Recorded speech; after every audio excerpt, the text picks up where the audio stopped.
And so that kind of leads into thing two, because as you say, your hidden advantage, your title of your book, really is connecting those dots between the mindset, the communication, and the money. So in the book, what do you describe that kind of leads people to that mindset shift? So, as you can imagine, it's really hard to think differently and to have those kinds of paradigm shifts. So, one of the ways that I start with that is by dispelling myths. And there are things that we do believe and have become pretty pervasive in the entrepreneurial world, like I need more clients.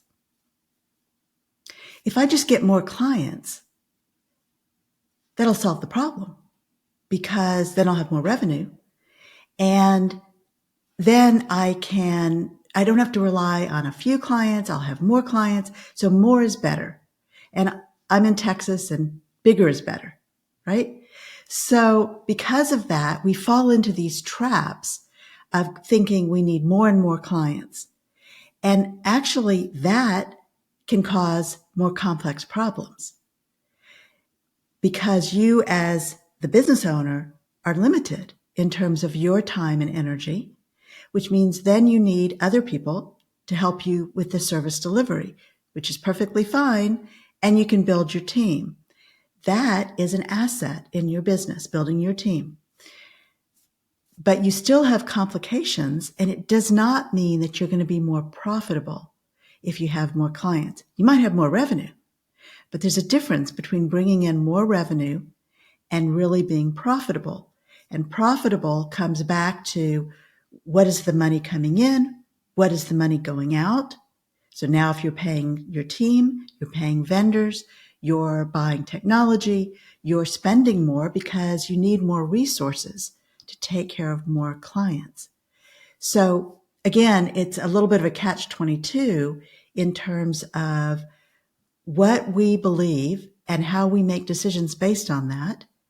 And again, I go through those in the book, and there's an example of a client of mine who I think throughout the time we worked together really believed all she needed was more clients.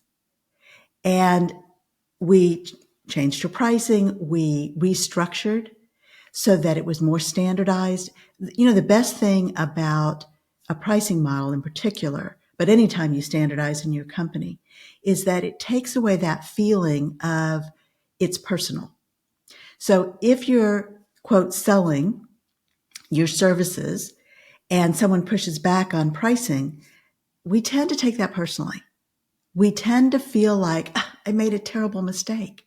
I asked for too much, or I moved too quickly through the process, if you even have a process, or, you know, I should have known that their budget wouldn't support this. You know, all these mental gymnastics, right? And so because of that, we back down. We give what I call invisible discounts.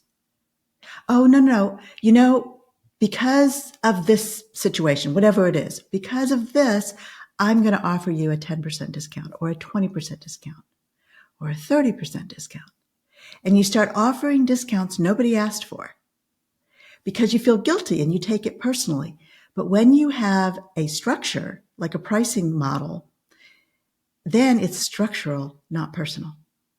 And it makes all the difference. So to your point about if you're building something with the idea of building value and of having an asset that somebody else will value and eventually buy, then every step you take, you're going to be building that value very intentionally and making decisions based on that. So all of that helps you build a healthier business while you're positioning for your exit.